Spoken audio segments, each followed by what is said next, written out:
La instrucción XOR WF lo que hace es realizar la función lógica OR entre el acumulador y el registro indicado por el operando F. Recordemos que la tabla de verdad de la compuerta XOR dice que para entradas iguales la salida es 0, para entradas distintas la salida es 1. Entonces, si al registro 20 le cargamos un valor de 0xe2 y al acumulador un valor de 6c y ejecutamos la instrucción XOR WF entre el contenido del acumulador y el registro 20 y el resultado lo guardamos en el mismo registro, tendremos que un valor de 8e en el registro 20. Este valor lo tenemos de realizar la función lógica OR exclusiva bit a bit entre los registros 20, entre el registro 20 y el acumulador. Entonces, 0 XOR 0 tenemos 0, 1 XOR 0, 1, 0 XOR 1, 1, 0 XOR 1, 1, 0 XOR 0, 0, 1 XOR 1, 0, 1 XOR 1, 0 y 1 XOR 0, 1. Entonces aquí ya tenemos el valor de E2 en el registro 20. Lo único que hacemos es cargar al acumulador con el valor de 6C y luego ejecutamos la instrucción XOR WF. El resultado lo guardamos en el registro 20 y tenemos 8E. La instrucción BCF escribe 0 en el bit B del registro F. Y la instrucción BSF escribe 1 en el bit B del registro F. Entonces aquí lo que voy a hacer para mostrar su funcionamiento es que en el registro 20 tenemos el valor de 8E, ejecutamos la instrucción BCF,7 y le decimos que al bit 7 del registro 20 lo cambie por 0. Todas las demás se quedan iguales. Luego con la instrucción BSF, 0 hacemos que el bit 0 pase de un valor 0 a un valor 1. Entonces, tras ejecutarse la primera instrucción, el resultado va a ser 0E y luego se va a tener un 0F. Observemos que aquí tenemos el 0E, aquí el bit 7 cambió a ser 0 y tras ejecutarse la siguiente instrucción, el bit 0 pasa a ser 1 y el resultado del registro 20 es 0x0f.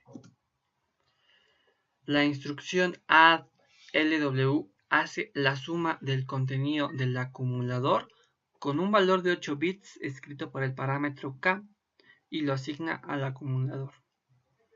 Esta, a diferencia de la instrucción add-wf, lo que hace es directamente guardar el resultado de la operación en el acumulador.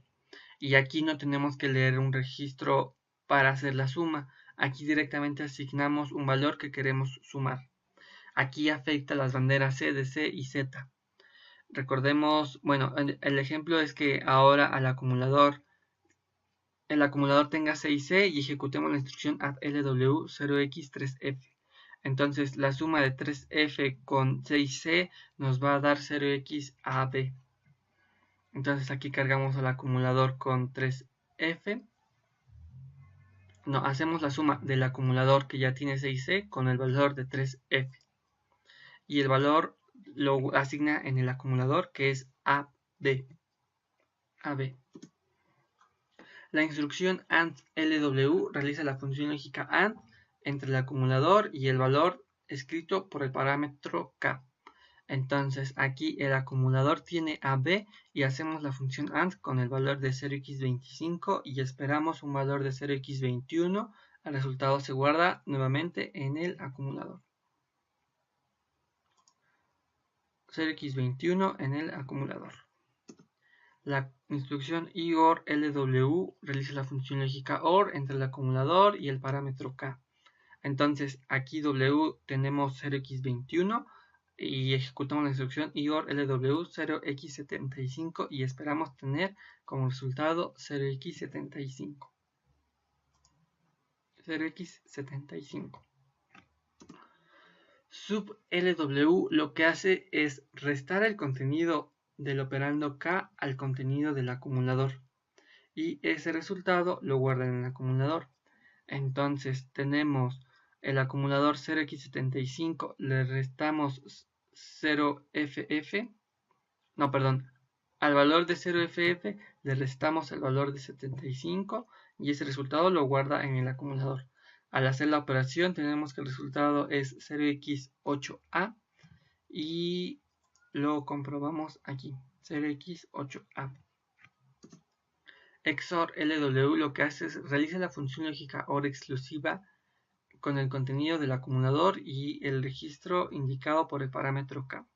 Entonces aquí tenemos al acumulador en 8A, luego ejecutamos la instrucción XOR LW 0xCD y el resultado es 0x47. El resultado se guarda en el acumulador.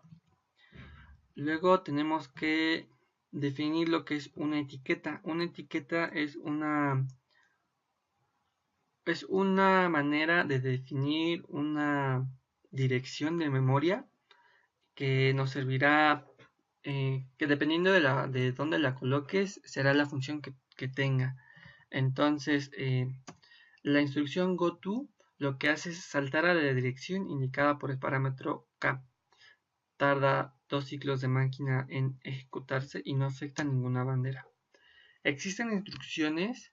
La instrucción decfsz lo que hace es decrementar en una unidad el contenido de un registro indicado por el operando f. Aquí se vuelve a tener el valor de d. Si d es 0, el resultado se guarda en el acumulador. Si d es 1, se guarda en el registro que se utilizó. La característica de esta y de la siguiente instrucción es que evalúa el resultado de la operación.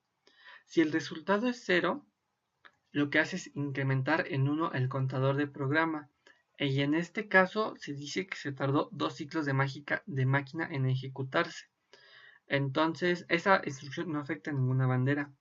Entonces, para poder ilustrar este ejemplo, lo que voy a hacer es cargar al acumulador con un valor de 2. Luego, mover ese valor al registro 20. Voy a decrementar el valor del registro 20, lo voy a guardar el resultado en el mismo registro y aquí lo que va a hacer es preguntar, ¿el valor es 0? En este caso no lo es, el valor es 1.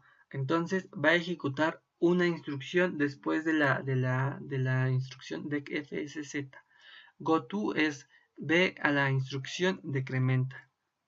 Luego ejecutamos esta instrucción nuevamente y aquí el resultado sí va a ser 0 porque el registro tiene un valor de 1. Entonces, como el resultado sí es 0, no va a ejecutar la instrucción siguiente, se va a saltar dos líneas. Entonces, aquí se demuestra. De igual manera, tenemos la instrucción incfsz, lo que hace es incrementar en una unidad el contenido del registro indicado por el operando f. El resultado se guarda en el acumulador si asignamos d a 0 y en el mismo registro si d es 1. Aquí el resultado, si es 0, se vuelve a incrementar en 1 el contador de programa y se vuelve a decir que se tardó 2 ciclos de máquina en ejecutarse. Entonces, aquí lo que hago es cargar al acumulador con el valor de FE. Luego lo guardo en el registro 20. Incremento en una unidad al registro 20 y guardo el resultado en el mismo registro.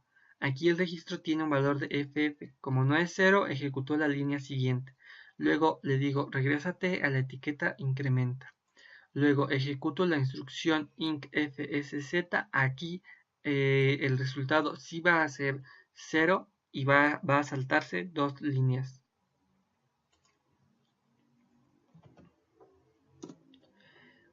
La instrucción btfsc lo que hace es pregunta si el bit b del registro f está en 0. Aquí el contador de programas se incrementa en 1 si es que está en 0 y aquí es donde se dice que se tarda 2 ciclos de máquina en ejecutarse. En caso contrario, solamente ejecuta una línea de código. Entonces aquí para el ejemplo voy a cargar al acumulador con el valor de AA. Luego voy a mover este dato al registro 20. Lo voy a incrementar en una unidad y voy a preguntar si el bit 0 del registro 20 está en 0. Aquí no lo está, entonces va a ejecutar la instrucción siguiente. Aquí le voy a decir salta a la etiqueta salta 0. Luego le voy a incrementar una unidad al registro 20 para que aquí el bit 0 de este registro sí esté en 0 y ahora sí, cuando pregunte si está en 0, lo esté y ejecute dos líneas, se salte dos líneas. Y para finalizar existe la instrucción btfss, que lo que hace es preguntar si el bit B del registro F está en 1. Si lo está, tarda 2 ciclos de máquina en ejecutarse, y si no lo está, solamente se tarda un ciclo de máquina. Entonces aquí voy a cargar al acumulador con A9, lo voy a mover al registro 20, le voy a decrementar una unidad para que el bit 0 del registro 20 esté en 0. Aquí pregunta si está en 1, como no lo está, se va a saltar, va a ir a la siguiente instrucción. La siguiente instrucción le dice salta a la etiqueta salta 1 y después lo vuelvo a decrementar. Aquí el bit 0 del registro 20 sí está en 1 y entonces se va a saltar esta línea y se va a ir dos líneas después. Y bueno, con esto doy por terminado el video que explica las instrucciones del PIC 16F887.